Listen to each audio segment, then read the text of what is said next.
Olá, hoje vamos mergulhar fundo numa entrevista recente, bastante impactante.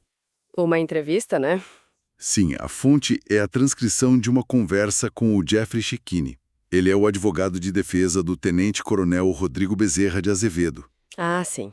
E ele está reagindo, assim, à decisão da primeira turma do STF, aquela que tornou o cliente dele réu. Certo. O nosso objetivo aqui é, tentar entender mesmo a linha de argumentação da defesa, sabe? E também as críticas que eles fazem ao processo até agora. E olha, a frustração da defesa fica bem clara, né? Na entrevista toda. O argumento central deles é muito direto. Qual é? Eles defendem que a denúncia nem deveria ter sido aceita, que tinha que ser rejeitada de cara, liminarmente. Por quê? Porque, segundo eles, existem provas, provas claras, inequívocas mesmo, de inocência. E que essas provas foram, simplesmente ignoradas pelas autoridades. Isso me chamou a atenção. Ele fala de provas bem específicas, né? Tipo fotos da nuvem da Apple. Exato. Até recibos de entrega de comida. O que exatamente, na visão da defesa, essas provas mostrariam? E por que eles sentem que tanto a Polícia Federal quanto a PGR meio que passaram por cima disso? Então, aí é que tá o nó da questão, né? A defesa alega que essas provas mostram onde o tenente-coronel estava, ou melhor, onde ele não estava, né? Contrariando a acusação. Certo. E o argumento é, se essa prova já existe, tá na mesa, é clara, então não haveria a tal justa causa para começar o processo penal, sabe? Tornaria tudo desnecessário. Entendo. E ele não para por aí nas críticas, né? Não mesmo. O advogado critica, muito duramente a investigação da PF. Ele acusa diretamente o delegado responsável, o Fábio Shore, de colocar informações que ele diz serem falsas no relatório final. E tem um ponto crucial, a falta de acesso aos dados de localização das antenas de celular, as ERBs. As ERBs, sim. Que a defesa está pedindo, segundo ele, há meses e nada.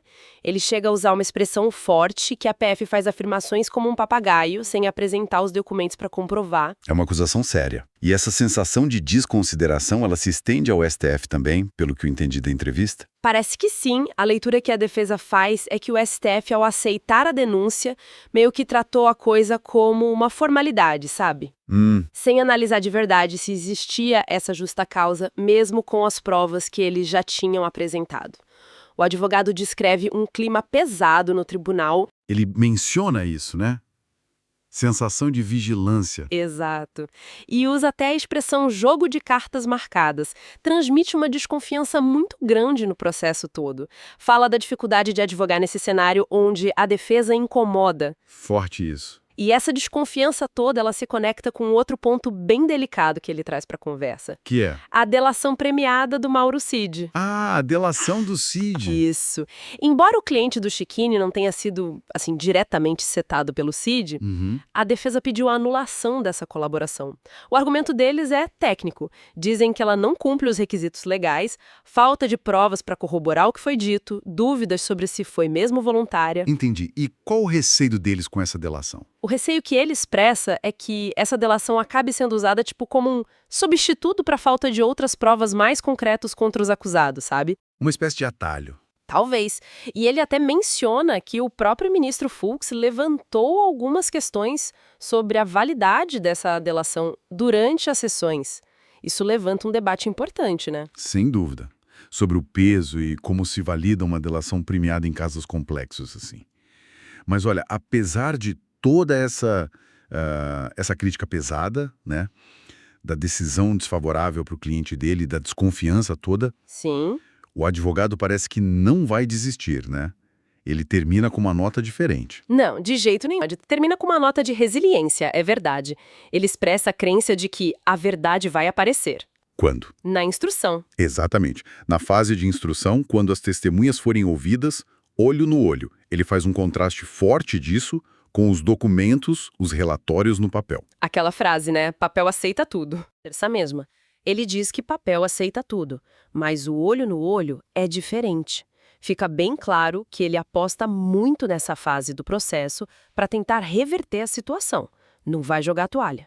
Então, resumindo essa análise, O que a gente tem é a perspectiva de uma defesa que se sente prejudicada, né? Sim, lesada. Que acredita ter apresentado provas de inocência que foram ignoradas logo no início e que isso levou a uma acusação baseada, na visão deles, em investigações com falhas, talvez incompletas. Exato. A grande tensão parece estar aí. Quando e como essas provas da defesa deveriam ser avaliadas. O momento certo, né? Isso. Há um choque claro entre a urgência da defesa, que quer ver a inocência reconhecida logo de cara, e o ritmo do sistema judicial, que nesse caso específico parece estar adiando essa análise mais profunda das provas para depois. Isso nos deixa com uma reflexão final, né?